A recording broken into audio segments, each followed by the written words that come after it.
Hi everyone, this is Amarantha from Nachtmahr and it's story time. And honestly, I cannot wait to tell this story because I think it's pretty legendary. So we go all the way back to 2011 when I first met Thomas Rayner at Amphi Festival. I think this meeting is a story by itself, so I'm happy to tell you. 2011 Amphi Festival, I was there with two friends of mine sharing a hotel room. And I got so caught up in partying with Gregor, our keyboard player, that I lost my friends. And I got locked out of my own hotel room because my battery of my phone was empty. And I stood in front of my hotel room door and nobody opened up because they were asleep. So I went back to the festival and there I found Gregor still partying. And we figured, we have the same destiny. He lost his friends, I lost mine. We needed a place to stay. So he came up with the best idea ever. He said, I have a friend, Thomas, and you'll probably like him. And I think he would be cool with, sheltering us. So he just vaguely remembered where his hotel room was. And we went to this hotel and we knocked on the door a couple of times. Nobody opened up. We figured they might be sleeping, right? It was really a ridiculous hour in the morning. So we went down to the reception of the hotel and we explained to them, like, look, our friends are upstairs in this room and they're not opening the door, but could you maybe phone them or something to wake them up so they can open the door? And this reception lady looked at us and deadass told us, what? We got a luggage here, but they already checked out, so we don't know what the deal is, but these people are no longer here. And we were like, no, that's impossible. They are upstairs, they're sleeping. And this lady kept on telling us, no, we got their luggage, but they checked out, they're gone. So we were like, what? She gave us the card. She said, you know what, the room is paid by the promoter. You can have their hotel room if you like, which is, I think, very strange. You don't just give your hotel room to somebody else. So without even signing anything, she just gave us two key cards to the room. So we thought, okay, this is strange, but let's do it.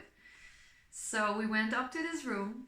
We kept on knocking. Nothing. At some point we're like, okay, you know what? We're just gonna go in. So we put the card in the door, opened the door, and there we stood, I, with Massimo and Thomas, looking like scared deer on the highway with their eyes open, in their boxers, like, what the fuck? Because we just broke into their hotel room. So, two strangers just broke into their hotel room. Can you imagine their faces? So I stood there in, I must add, a latex French-made uniform, barging into the room of a guy I had never met before.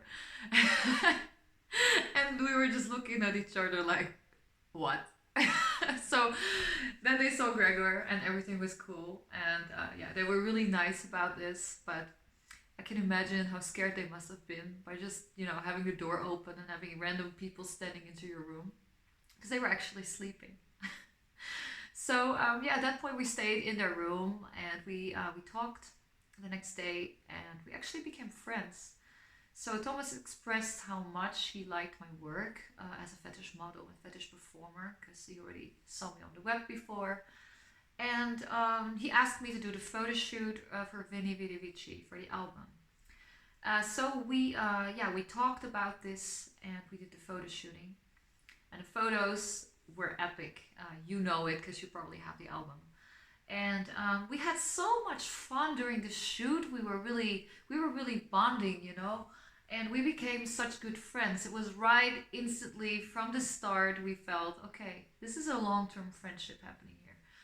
So he asked me to join the band.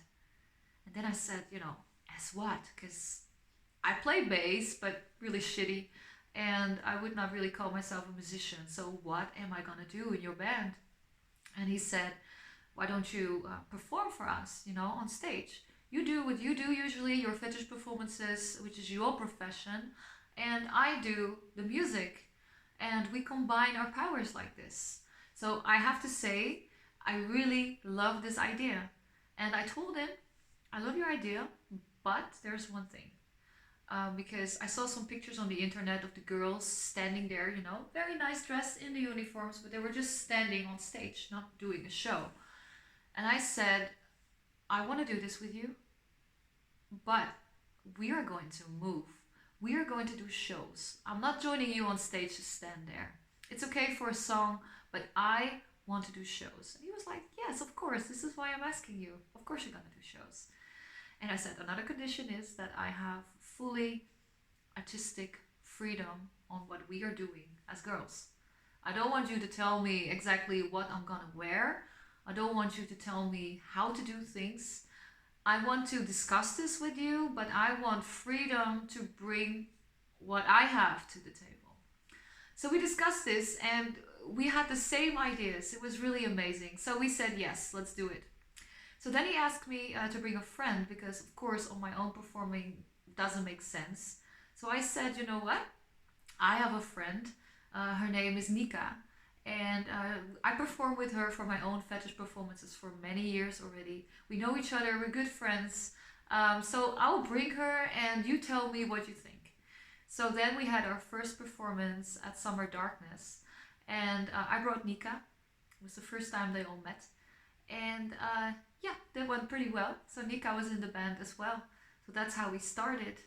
I also want to add that from that moment on, Gregor and Nika met each other and they married 2 years ago. Ta-da! So this is how I got into Nachtmahr. I hope you enjoyed this story and I hope you guys are all holding up really well in this lockdown situation. Because yeah, this is hard for everyone and we are all just doing our part, trying our best. Hang in there. We're gonna be back on stage hopefully soon and we have to dance together. Bye bye.